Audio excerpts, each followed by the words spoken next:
un deterioro en México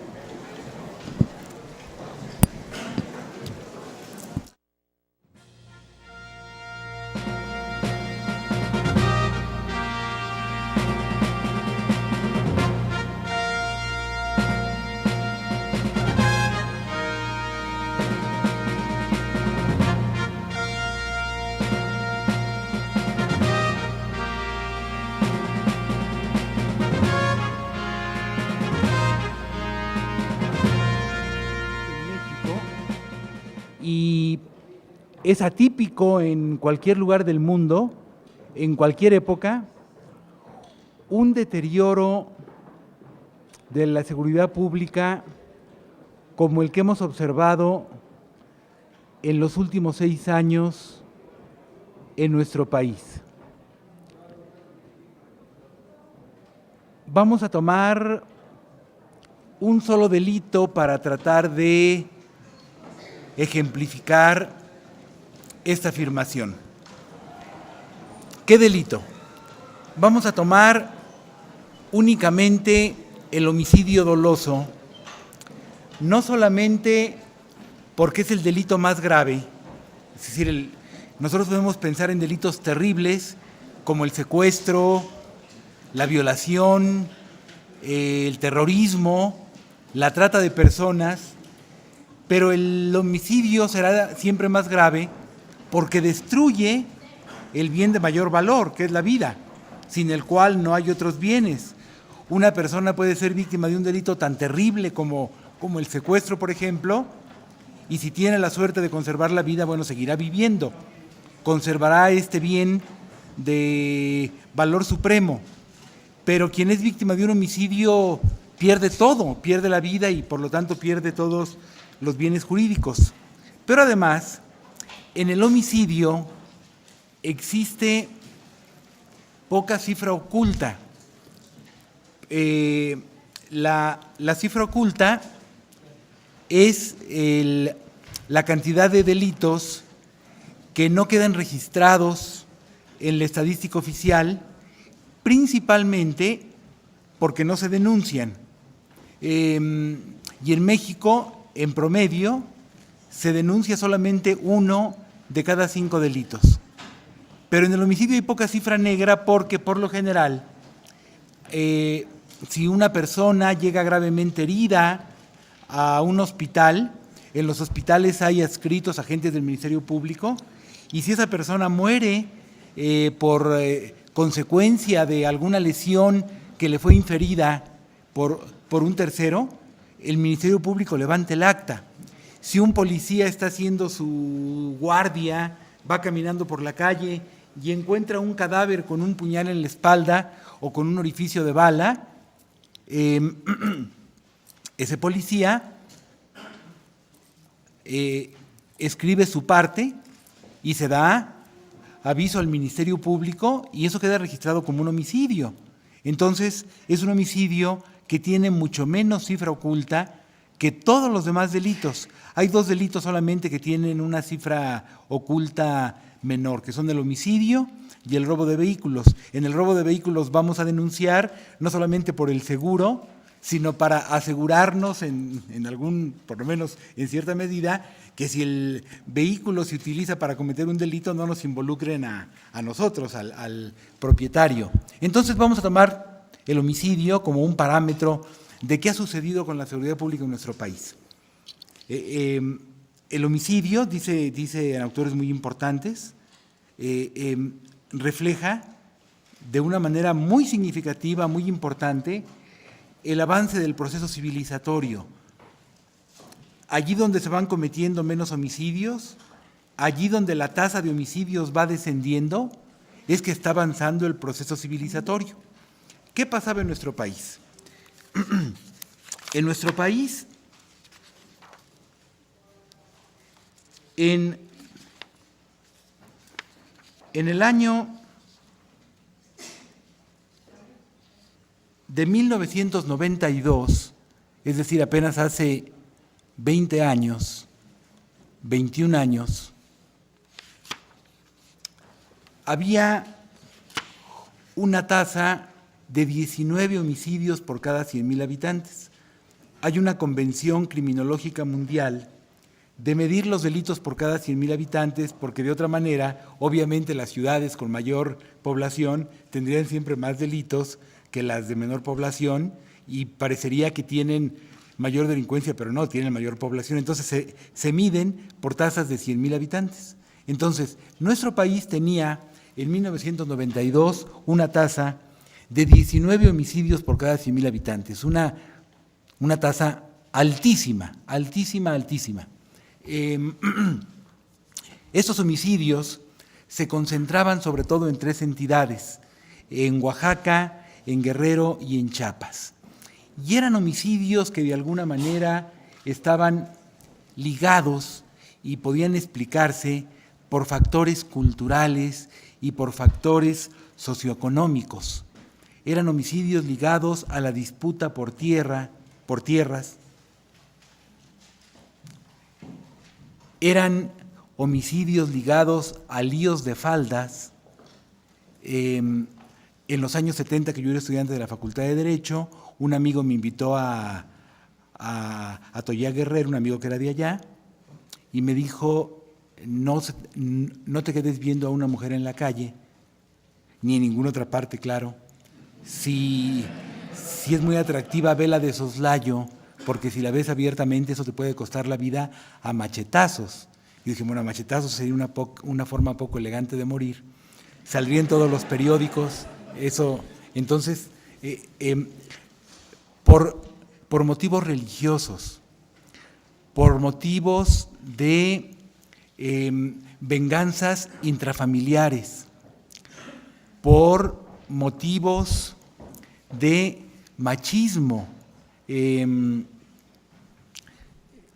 Hay una novela espléndida de Carlos Fuentes, La región más transparente, donde el personaje principal, Guillermo Zamacona, que es un escritor, termina su novela y para celebrarlo toma su Volkswagen, entonces había Volkswagen, y se enfila rumbo a alguna playa de Guerrero. No va a Acapulco porque es un escritor, por lo tanto un personaje, digamos, poco convencional, pero va a alguna playa de Guerrero, la que primero le convenza completamente, y como es un escritor y está distraído en las grandes ideas, sufre un pequeño percance, se le acaba la gasolina. Eso solo le pasa a los académicos, a los intelectuales y a los escritores, a los filósofos. Se le acaba la gasolina en medio de la nada, no hay ninguna gasolinera cerca, pero ve a lo lejos afortunadamente una lucecita y dice, bueno, pues ahí me pueden ayudar, a lo mejor me pueden llevar a algún lugar donde consiga gasolina o ahí alguien me puede vender gasolina, y se va aproximando a ese lugar de la lucecita. Y a medida que se aproxima hay más ruido, ya que está a unos pasos se percata de que es una cantina y el ambiente está en su apogeo. Entra a la cantina Guillermo Zamacona y dice buenas noches. No dice más, buenas noches. Un parroquiano que estaba acodado en la barra de la cantina, voltea, saca la pistola y lo mata, le da un tiro en el corazón, y antes de guardar la pistola dice, a mí nadie me mira así. Eso que parece una anécdota exagerada, ha sido lamentablemente una constante del atraso, del machismo, etcétera, ¿no? Bueno, a partir de ese año, estamos en 1992, a partir de ese año, la tasa de homicidios empieza a descender. No porque hayan mejorado las condiciones sociales de los pobres, no porque hayamos tenido mejores ministerios públicos o mejores policías, por supuesto que no, sino por lo que decía al principio de la plática, por el avance del proceso civilizatorio.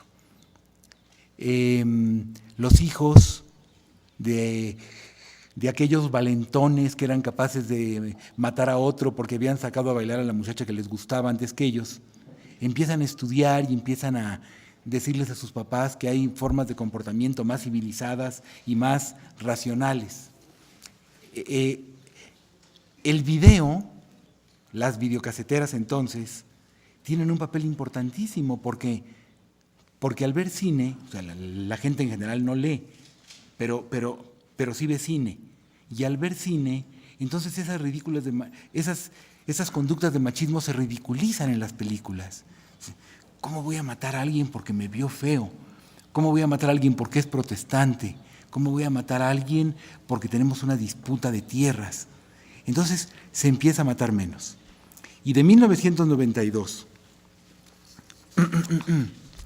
a 2007, en solamente 15 años, la tasa de homicidios en nuestro país desciende. Estoy hablando de homicidios dolosos, para quienes no son abogados, homicidios intencionales, ¿no? Dejo fuera los culposos. La tasa de homicidios va descendiendo año con año, y en 2007 llegamos a 8. Bajamos de 19 a 8 en solamente 15 años. 15 años es muchísimo en la vida de un ser humano, pero es muy poco en la vida de un país, en la vida de una sociedad. ¿Una tasa de 8 homicidios dolosos por 100,000 habitantes es alta o es baja? Es altísima si nos comparamos con los países europeos, si nos comparamos con Canadá, si nos comparamos con los países asiáticos, etcétera. Altísima, altísima. Por ejemplo, en España hay un homicidio, 1 por cada 100,000 habitantes. En Japón hay 0.5. Hay más japoneses que se suicidan a japoneses que matan a otro. Y eso es un signo de civilidad. Uno puede hacer con su vida lo que quiera. Lo que no puede uno hacer es lo que quiera con la vida de otro, ¿no? Bueno, entonces, es altísima la tasa de 8 por cada 100,000 habitantes en comparación con los países más adelantados, pero es bastante baja, bastante aceptable, si la comparamos con nuestra propia tasa 15 años atrás, de 19 a 8. Bueno, pues a partir de ese año 2007, a partir del año siguiente, 2008, empieza a haber un crecimiento terrible de los homicidios. Y en solamente 4 años, de 2007 a 2012, bueno, 5 años, subimos, estábamos en 8, quedamos, ¿no? En 2007 triplicamos la tasa de homicidios y cerramos el año 2012 con 24 homicidios por cada 100,000 habitantes, una de las tasas más altas del mundo. Y ya no son los homicidios cometidos por atraso cultural, por razones culturales, etcétera. Son homicidios que se concentran en unas ciudades y que se explican principalmente por la lucha entre bandas rivales de delincuencia organizada, narcotraficantes, tratantes de personas, la lucha del gobierno contra estos grupos sin estrategia alguna, no me refiero a los grupos, sino a la lucha del gobierno sin estrategia alguna, y a un cierto efecto de imitación que crea el homicidio. Los seres humanos somos imitadores por naturaleza, para bien y para mal.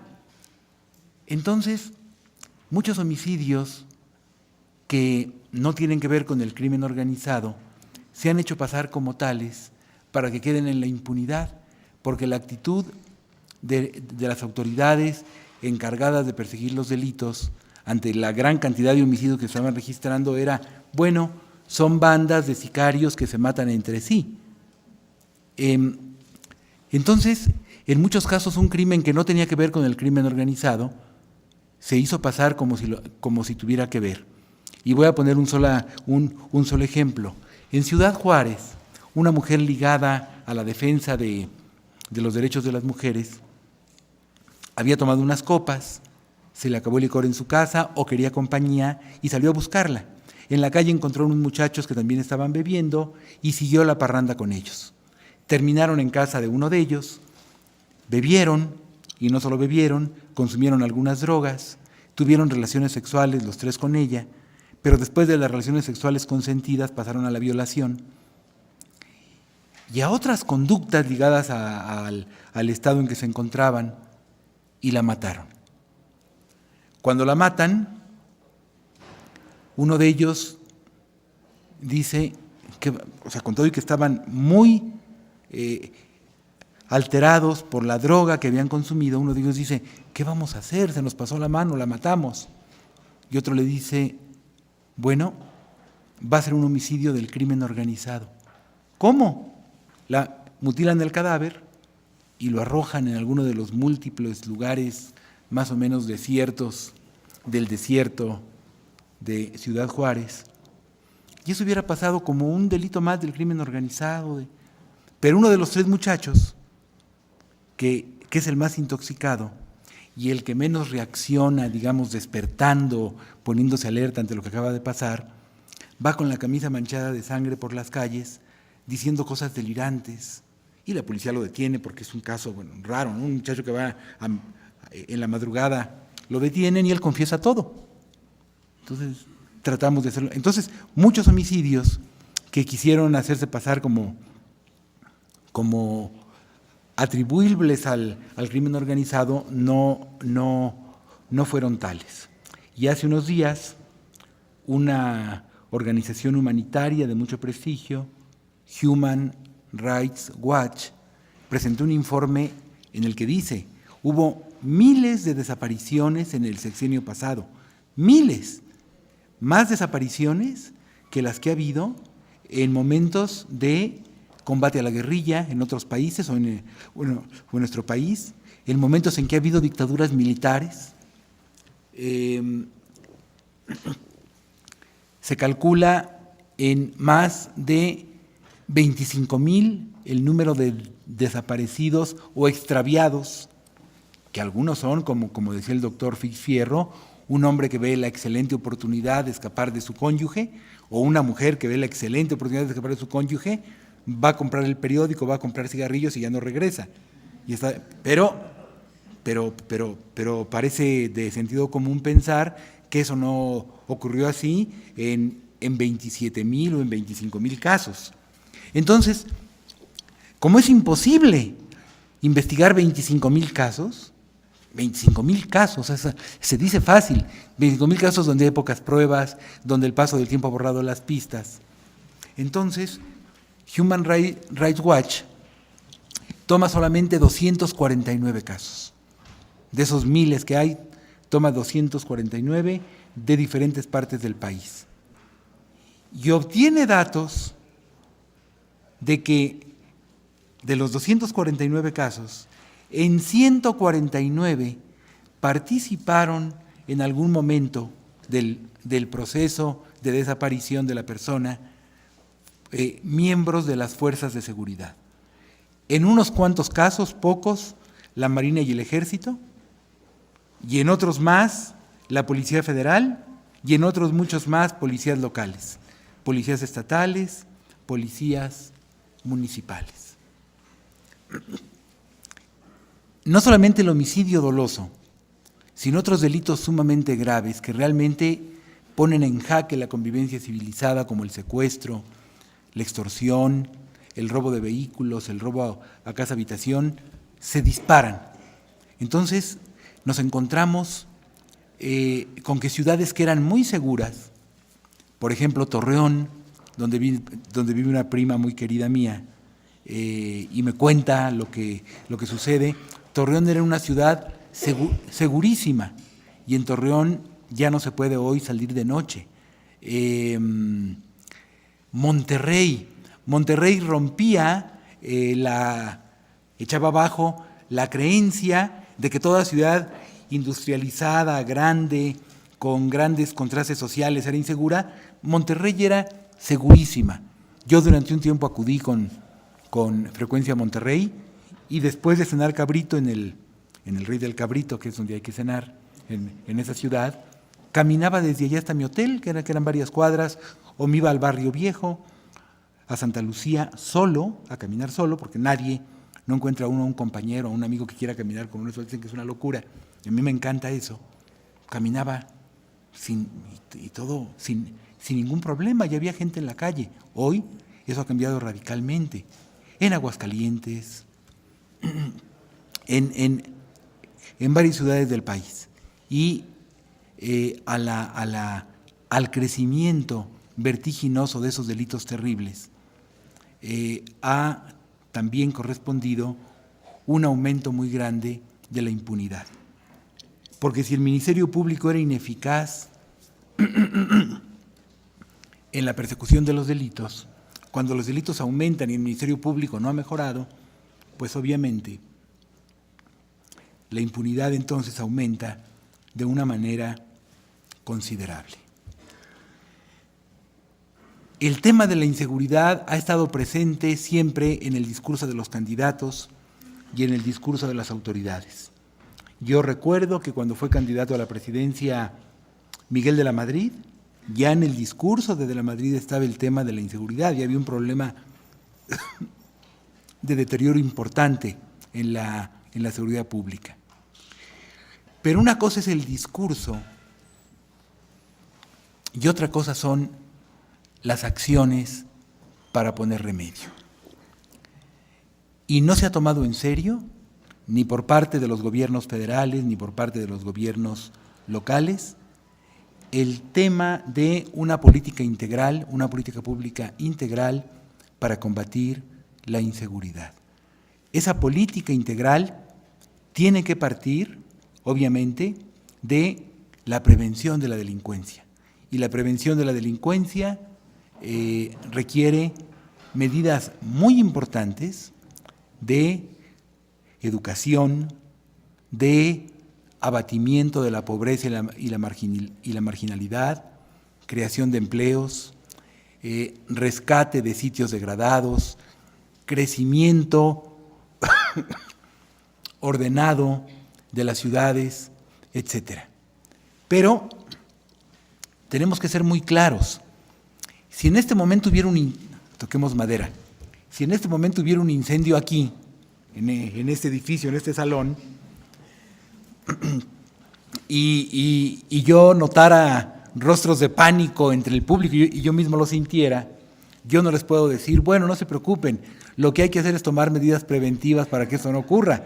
Hay que salir de la manera más ordenada posible para no aplastarnos unos a otros, pero hay que salir y luego pensaremos en qué. Entonces, esas medidas preventivas que son importantísimas, en el mejor de los casos, dan resultado a mediano plazo. Y esa puede ser una explicación plausible de por qué los gobiernos no se han interesado a ponerlas en práctica, porque el resultado no va a ser inmediato. No va a haber un resultado que sirva para obtener votos en la siguiente elección. El resultado se va a ver en algunos años, en el mejor de los casos. Y además, esas medidas de política social requieren ciertas condiciones socioeconómicas que no está en manos de los gobiernos manejar a su antojo. El gran jurista italiano Norberto Bobbio lo dice con toda claridad, no hay que ser demagogos. Los países subdesarrollados no siempre pueden cumplir con los derechos sociales de la población. Eso lo dijo, eso lo escribió en su libro El tiempo de los derechos, antes de la crisis que se está viviendo en Europa. Hoy en Europa tampoco se están creando los empleos que requieren los jóvenes que llegan al mercado laboral, etcétera. Entonces, esas medidas son muy importantes, pero en el mejor de los casos dan frutos, dan buen resultado en el mediano plazo. Junto a esas medidas requerimos de una revolución institucional en aquellas dependencias de las que depende prevenir y combatir la delincuencia. Las policías, los ministerios públicos y las prisiones principalmente. A un mexicano que no haya estado en otras partes del mundo o que no haya estudiado el tema comparando países, el tema a nivel internacional, le puede sonar muy extraño, pero en otros países la policía es una institución totalmente confiable, totalmente profesional y que goza de la completa confianza de los ciudadanos. En un problema, ver a un policía es decir, bueno, ya estoy a salvo. Y aquí eso está muy lejos de ocurrir y hasta nos suena como a ciencia ficción, que en otros países, digamos en España, en Italia, en Alemania, en Francia, en Canadá, o para citar un ejemplo de América Latina, en Chile, la policía tenga esa confianza de la población.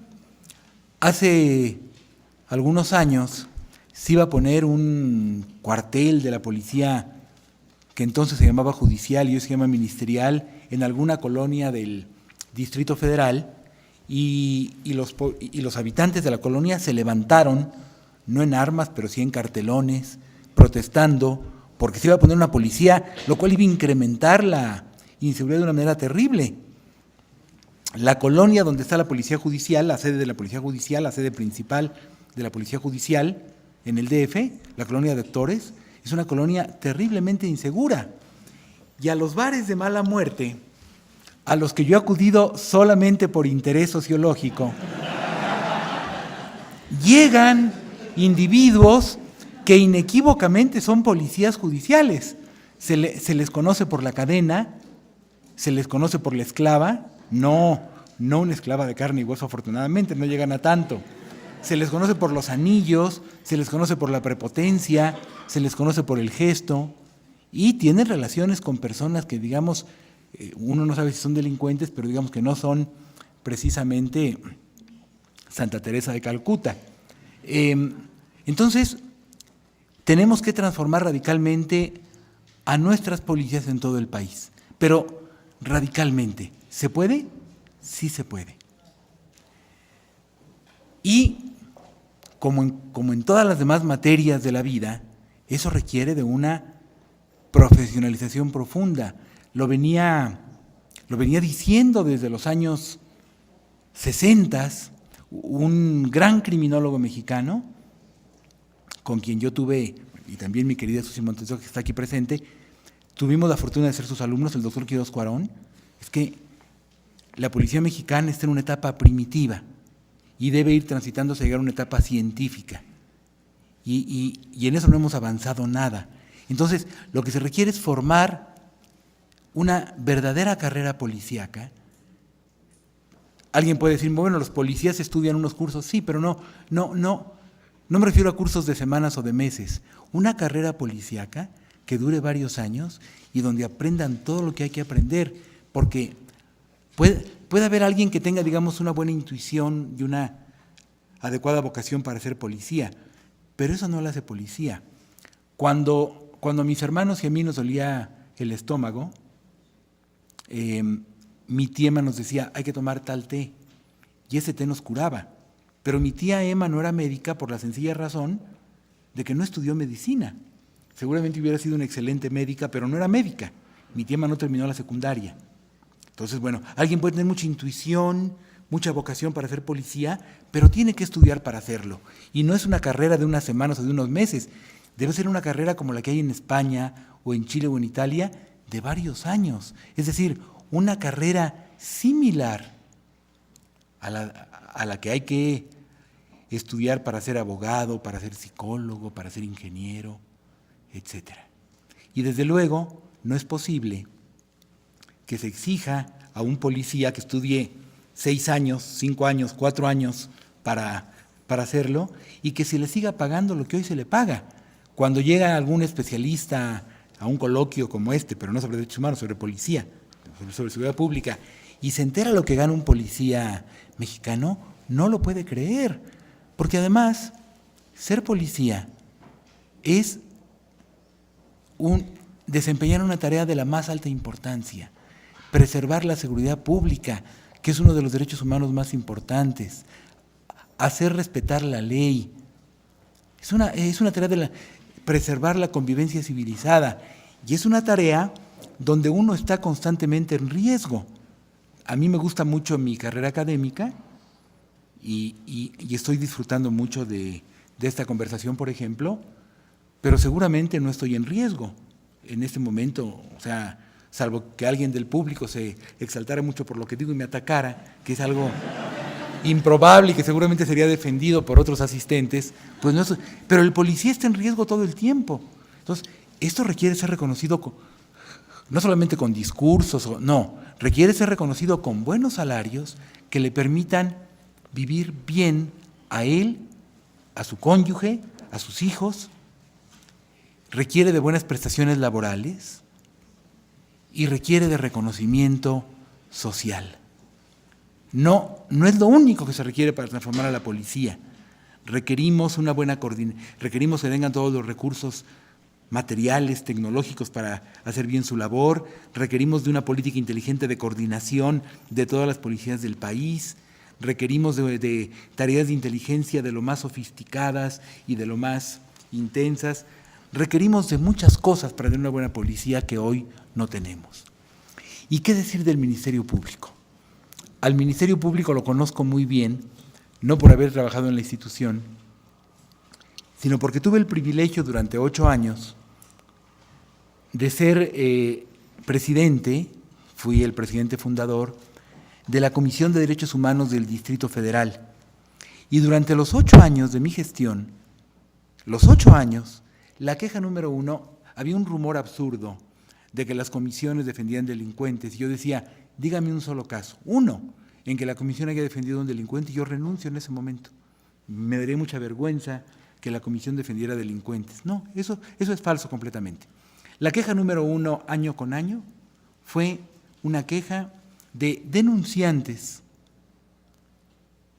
ante el Ministerio Público porque su averiguación previa no avanzaba nada, o estaba muy mal integrada, y el denunciante no era un especialista en criminalística ni en derecho, simplemente por sentido común. ¿Por qué el Ministerio Público no ha realizado este peritaje? ¿Por qué el Ministerio Público no ha citado a tal testigo a declarar? ¿Por qué han pasado 3 meses sin que haya ningún movimiento en mi averiguación previa? Etcétera. Y en el 95% de los casos, porque nosotros pedíamos una copia de la averiguación previa y estudiábamos muy bien el asunto y veíamos que el denunciante tenía razón en el 95% de los casos. Entonces le decíamos al Ministerio Público, tienes que practicar esta y esta diligencias, y en un lapso razonable, digamos 3 meses, tienes que concluir la averiguación previa y resolver lo que procede en derecho. El Ministerio Público me recuerda a los gnósticos, una secta muy interesante de los primeros años del cristianismo, que sostenía que el mundo, contra lo que, digamos, nos han dicho, lo que dicen todas las teologías, el mundo no había sido creado por Dios. El mundo había sido creado por un demiurgo. Un demiurgo es un demonio malvado. Entonces, con toda maldad, había creado el mundo mal. Cristo había venido para dar ese mensaje. El mundo está mal, hay que mejorarlo. Pero ese mensaje no iba a ser para toda la humanidad. Primero, porque no había medios de comunicación, no había internet. Cristo se desenvolvía en un ámbito territorial más o menos limitado. Y segundo, porque no todos lo iban a comprender. Entonces, ese mensaje, decían los gnósticos, solamente era dirigido a una serie de iluminados que éramos los gnósticos, nosotros. Entonces, bueno, tenemos el honor de que nos acompañe la doctora Estela Morales, que es la coordinadora de Humanidades.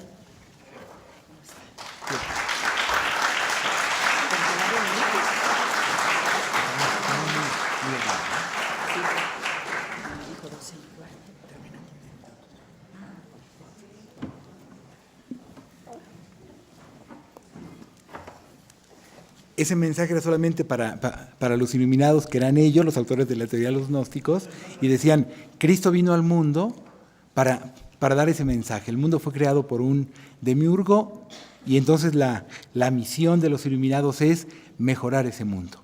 Bueno, pues el Ministerio Público me recuerda a los gnósticos porque es una institución diseñada para funcionar mal. Entonces, tuve la suerte en la comisión de conocer miles de casos, y era una cosa exasperante. El denunciante, para estar al tanto de cómo marchaba su averiguación, requería la paciencia del santo Job. Desde que llegaba se le decía, bueno, ¿está seguro que quiere denunciar? Cuidado, los delincuentes son muy malvados y pueden tomar represalias. Bueno, muy bien, puede denunciar, pero mire, tengo tantas personas esperando. Si puede esperar un poco, y ese esperar un poco se traducía en una espera de 6, de 7, de 8 horas. Solamente que uno tuviera mucho interés podía esperar a que le tocara su turno. ¿Es posible transformar al Ministerio Público? Sí, también. Requerimos, desde luego, de otro Ministerio Público, un Ministerio Público que no dependa de un jefe, que es el gobernador o el jefe de gobierno o el presidente de la República, que le diga, vamos a resolver tal caso en ese sentido. Un Ministerio Público autónomo que se base solamente en las pruebas que hay en el expediente, que nunca fabrique acusaciones, que es el peor vicio de la Procuración de Justicia, y que esté integrado por agentes ministeriales con una sólida preparación jurídica, con una sólida preparación criminalística, con gran vocación de servicio y, por supuesto, algo muy importante, con equilibrio emocional, que tengan a su mando a una policía como la que describíamos hace un momento cuando hablamos de las policías en general. Formar estas policías y estos ministerios públicos es caro, por supuesto, como ese anuncio fabuloso del Chivas Regal. Se ve caro, lo es, pero es Chivas Regal. Formar buenas policías y buenos ministerios públicos es caro, pero es mucho más caro lo que hoy estamos sufriendo. Esa inseguridad, esa impunidad, esa sensación de que ante la delincuencia estamos desamparados porque nadie nos protege, porque a nadie le importa lo que le pase a la víctima.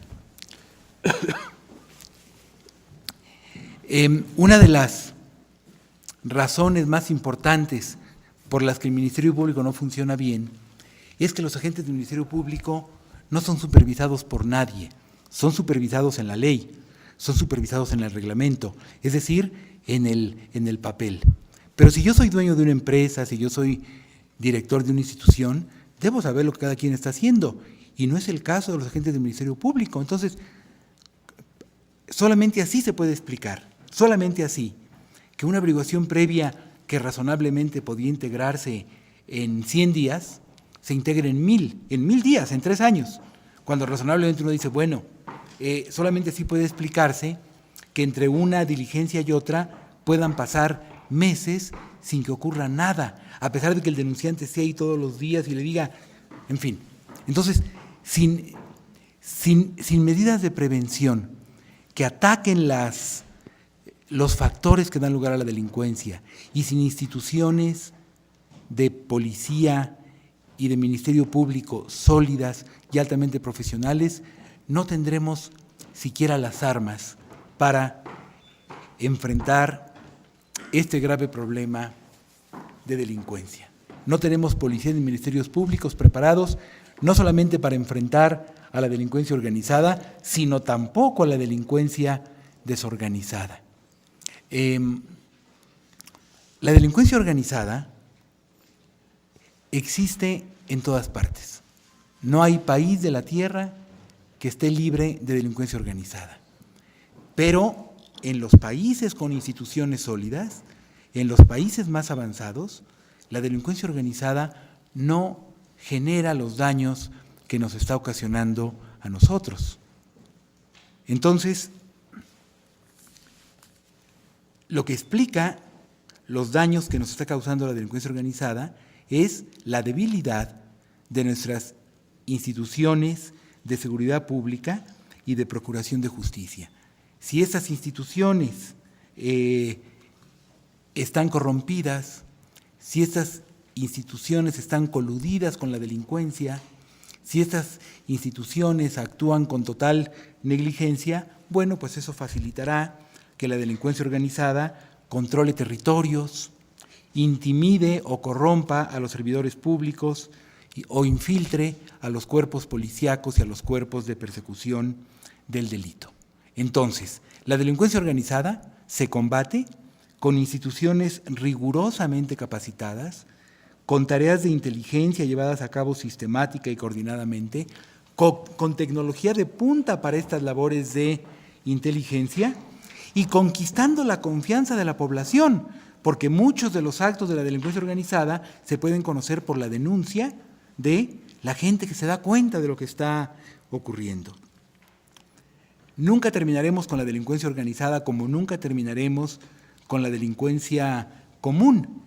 El gran sociólogo francés Gabriel Tarde dice que la delincuencia es a la humanidad lo que la sombra es al cuerpo de una persona.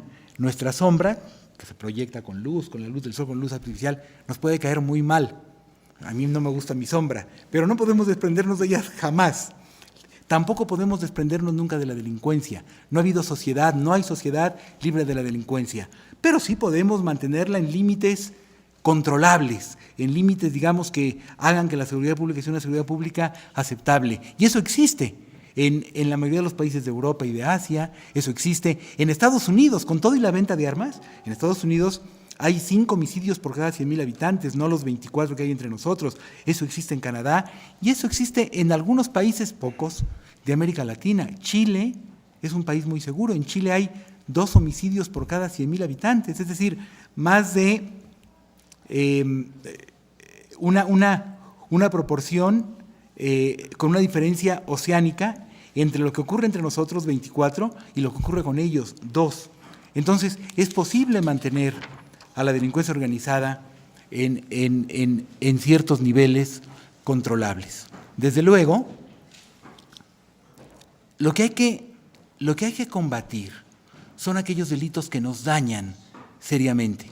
Hay que combatir el homicidio, el secuestro, la extorsión, la trata de personas, la violación, etcétera, y no tanto el tráfico de drogas, porque el tráfico de drogas además es algo que no puede evitarse. Por eso el fracaso en todo el mundo es un fracaso tan claro, es un fracaso tan contundente, es un fracaso tan fehaciente. Las adicciones se combaten con educación, con prevención, con tratamientos, pero no a través de medidas penales. Hay que capturar a los sicarios que matan, que secuestran, que extorsionan, pero el tráfico de drogas, es decir, estoy seguro de que mucho más va a ser educar a un niño, a un muchacho, en saber decir que no. Cuando lo inviten a consumir, saber decir que no. No es un monosílabo con el que, de acuerdo con nuestro gran poeta y ensayista Octavio Paz, es el monosílabo con el que empieza la libertad. Saber decir no. Bien, quiero decir por último, antes de pasar a echar un vistazo a las preguntas, que lo que el gobierno federal de la anterior administración hizo para combatir la delincuencia no fueron estas medidas de las que estoy hablando, sino fueron medidas autoritarias. En los partidos de oposición, en el PAN y en el PRD, cuando eran oposición, floreció un discurso de, entre otras cosas, denunciar el autoritarismo y la corrupción de los regímenes priistas, pero cuando estuvieron en el poder, cuando han estado en el poder, en el gobierno federal o en los gobiernos locales, su autoritarismo y su corrupción no tienen nada que envidiarles a los gobiernos priistas. Y voy a poner solamente un ejemplo, puedo poner muchos. El abuso en la prisión preventiva, las figuras delictivas que hacían que uno tuviera que responder por conductas no propias sino de terceros, pero voy a poner un solo ejemplo, suplicando la paciencia de la doctora Morales y de todos ustedes, que es el ejemplo del arraigo. El arraigo me parece que es la figura que simboliza la política penal del pasado sexenio. No fue el pasado sexenio, no fue el presidente Calderón, no fue la pasada legislatura la que instauró el arraigo, ese viene de mucho antes, pero nunca se había abusado del arraigo tanto como en el sexenio pasado. El arraigo permite que una persona contra la que todavía no hay pruebas que permitieran que un juez le dicte orden de aprehensión, puede estar privada de su libertad repito, recalco, subrayo, enfatizo, vehementizo, si eso se puede, si ese verbo existe, sin que todavía existan pruebas que permitirían someterlo a proceso, que un juez dictara orden de aprehensión para someterlo a proceso, permite que una persona esté privada de su libertad hasta por 80 días. 80 días es un plazo más que suficiente para arruinar la vida de una persona. Si esa persona no tiene la suerte de trabajar en una institución tan benemérita, por ejemplo, como la UNAM, si a mí me detuvieran sin pruebas por algo y yo faltara a trabajar 80 días, pues yo le explicaría a la doctora Morales y al doctor Narro, es que estuve arraigado y seguramente me readmitirían. Pero si esa persona no trabaja en una institución así, con esas características humanitarias del UNAM, va a perder su empleo, va a perder su buena fama, va posiblemente a perder o a ver deterioradas las relaciones que más le interesan, su relación de pareja, la relación con sus hijos, la relación con sus mejores amigos que lo van a ver mal, que no se le van a acercar, sin que haya pruebas. Alguien puede decir, bueno, pero sirve tenerlo a buen recaudo para que mientras se consigan las pruebas, vamos a ver los datos, vamos a ver para qué sirvió el arraigo realmente. Me voy a referir solamente a los arraigos federales, los que solicitó la Procuraduría General de la República, porque además están los arraigos solicitados por las Procuradurías de las entidades. En el sexenio pasado, la Procuraduría General de la República solicitó 2.337 órdenes de arraigo, que vale a 21 diarias, contra 8.109 personas. De esas se le concedieron, los jueces le otorgaron 2.227 mandatos contra 7.739 indiciados, es decir, concedieron el 95% de las solicitudes. Solamente en 12 casos dijeron que no. ¿Y qué pasó? Bueno, está bien, estuvieron arraigados, el Ministerio Público dispuso de toda la eternidad para integrar la averiguación previa, el detenido estaba ya asegurado, bueno, tuvo éxito en la consignación. No. De las personas arraigadas solamente se consignó al 5%, a 5 de cada 100.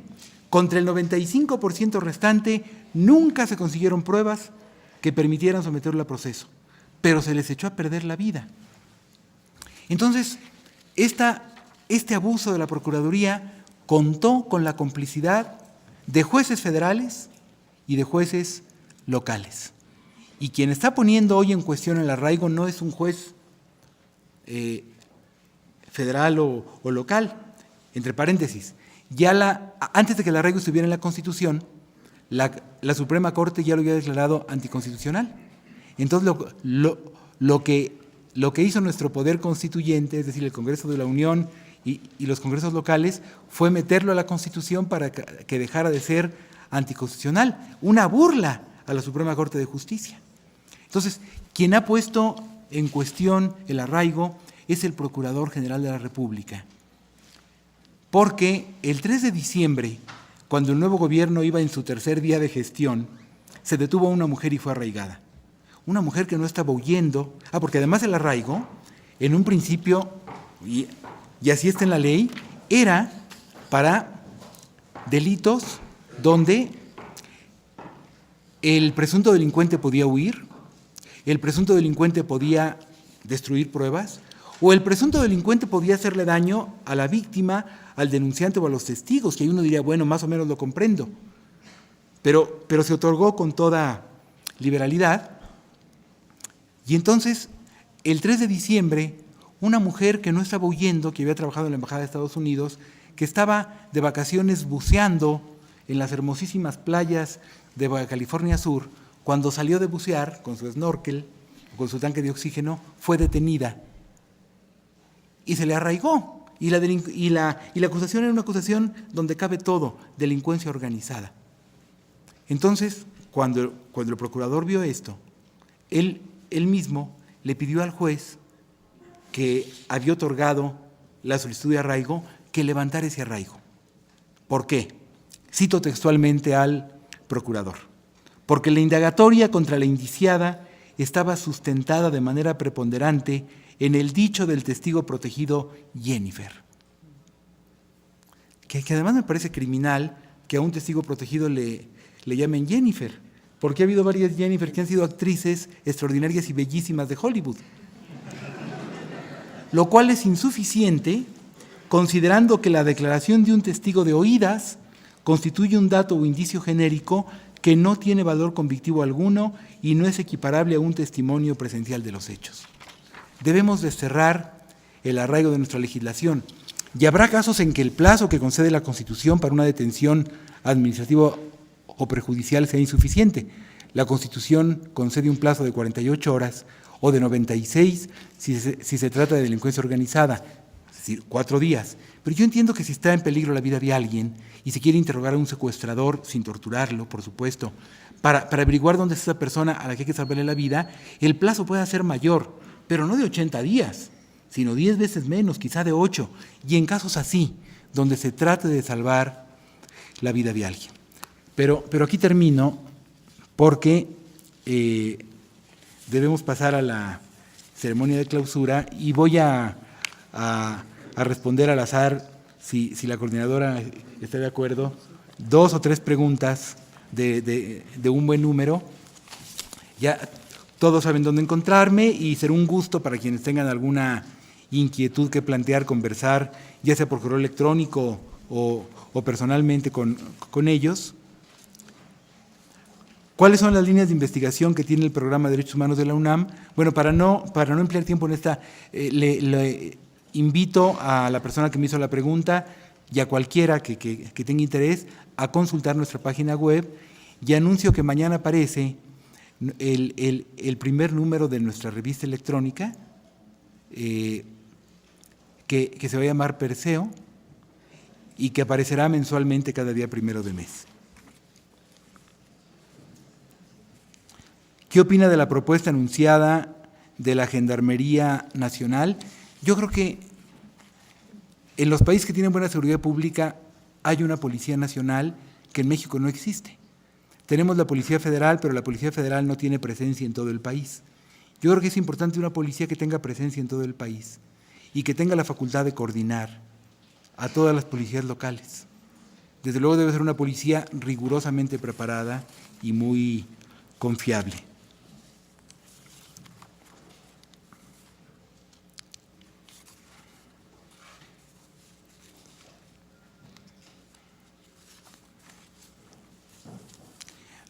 Aquí hay un señalamiento que dice la corrupción es lo principal. Yo creo que la corrupción es grave, pero podemos pensar en servidores públicos que sean totalmente honestos y totalmente incapaces.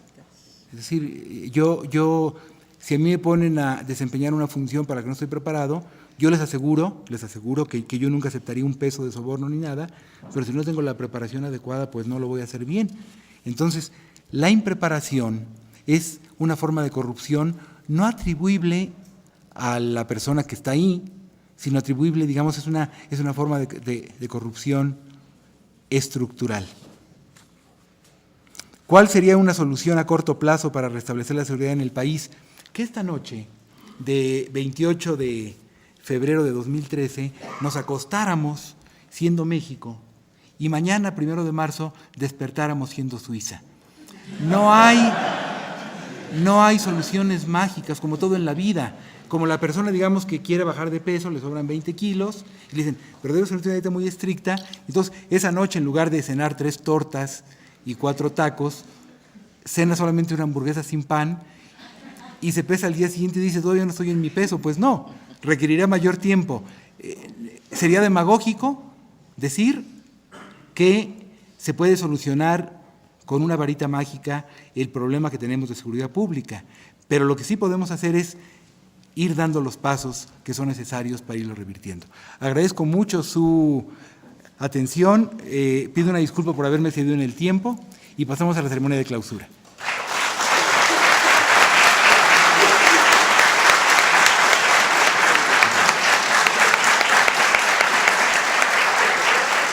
Le mandan una disculpa a Israel. iba a venir. Es un gran honor que esté aquí. Pero no, como tú dices, pero va a haber marcha del CC, entonces él se tuvo que quedar. Bueno, pues muy buenas tardes. A ver, mi aparición de repente aquí en la ceremonia la pueden interpretar de dos maneras. O se me hizo tarde y llegué al final de la ponencia, o se me hizo temprano para la clausura. En realidad solo estaba invitada para la clausura y se me hizo un poco temprano y tenía mucho interés en oír, aunque sea el final, de los pensamientos y de la experiencia del doctor Luis de la Barreda. Pero lo que sí es un hecho es que me da mucho gusto que se hagan estos eventos, que ustedes estén aquí, que haya jóvenes. Eso es muy gratificante porque son donde podemos hacer y aspirar a tener los cambios de los que ha hablado el doctor de la Barreda. Los derechos humanos, y aquí está un experto, pero en realidad los que hemos estudiado historia, los que hemos vivido, los que hemos estudiado sociología, ciencia política, bueno, pues son de gran tradición histórica en el pensamiento liberal, porque sus orígenes están desde la Revolución Francesa. Entonces, ya plasmados como tales. Como aspiración, yo creo que siempre el hombre las ha tenido. Sin embargo, en nuestro país, esta práctica la tenemos pues con muchas deficiencias, como ustedes han de haber oído en todos los días en que estuvieron hablando de esto de los derechos humanos. Y yo creo que ahí, como es la función de este ciclo de conferencias, una de las partes que tenemos que apostarle mucho es a la socialización de estos derechos, de que la ciudadanía, que los mexicanos sepamos que tenemos esos derechos, porque nos parece obvio a lo mejor a todos ustedes, porque están interesados o trabajan en eso. Sí, pero el ciudadano de a pie, perdónenme, no estemos tan seguros de que están conscientes que tienen esos derechos y que los tienen que defender. Entonces creo que la socialización es uno de los puntos básicos que hay que abordar en toda institución que trabaje esta rama de los derechos humanos. Esto es fundamental para nuestra sociedad y que se aborde abiertamente de esta situación, porque ese abordaje abierto de los derechos humanos, y usted es experto en esto, bueno, pues es reciente. Dada la historia de nuestro país, es muy reciente, ¿sí? A lo mejor estaban escritos, pero no había esta apertura hacia los medios de comunicación, hacia la sociedad civil, y creo que vamos en ese camino. Todavía nos falta mucho por hacer, pero estamos en ese camino.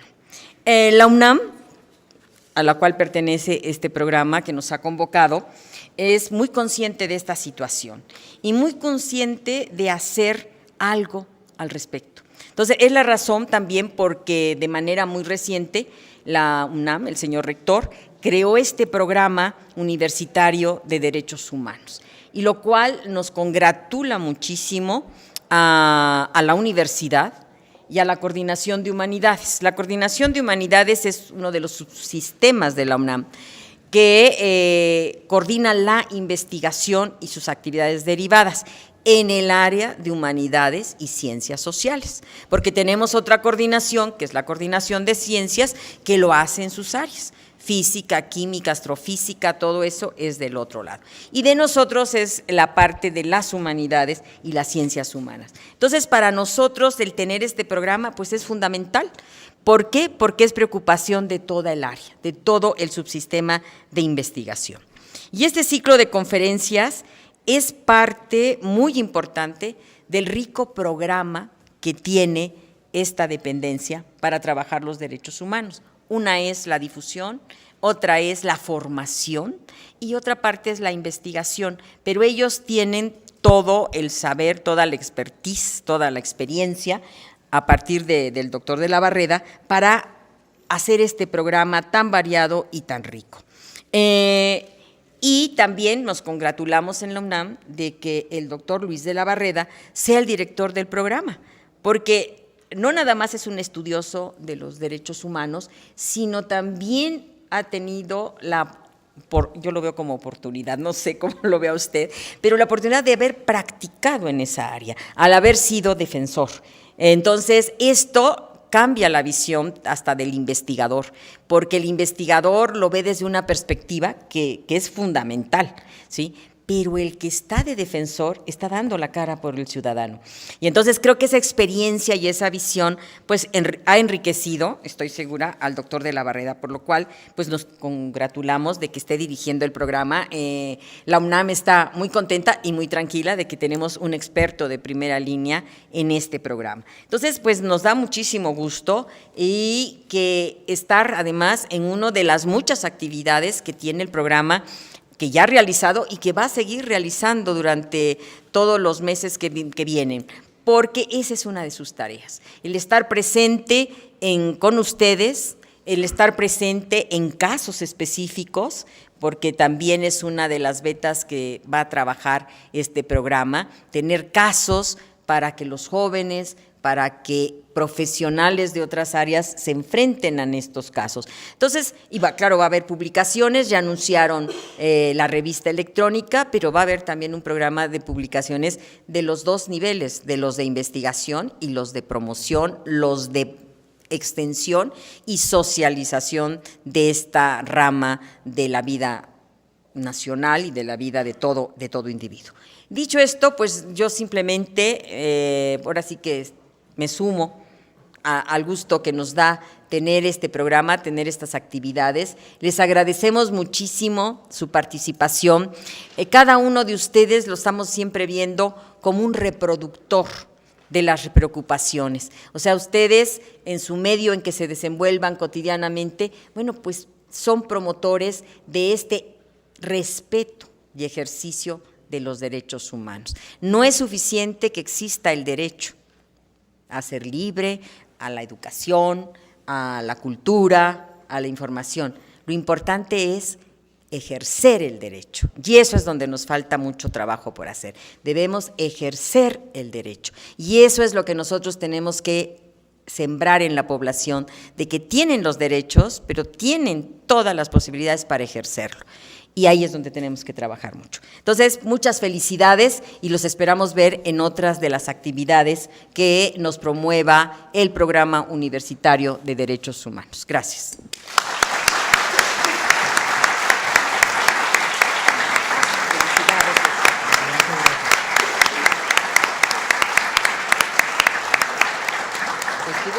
Tuvo casa llena. Y se transmitió a muchas partes de la República. Y hasta Santo Domingo. ¿Ah, sí? Sí. Y el gobierno Cervantes nos dio apoyo.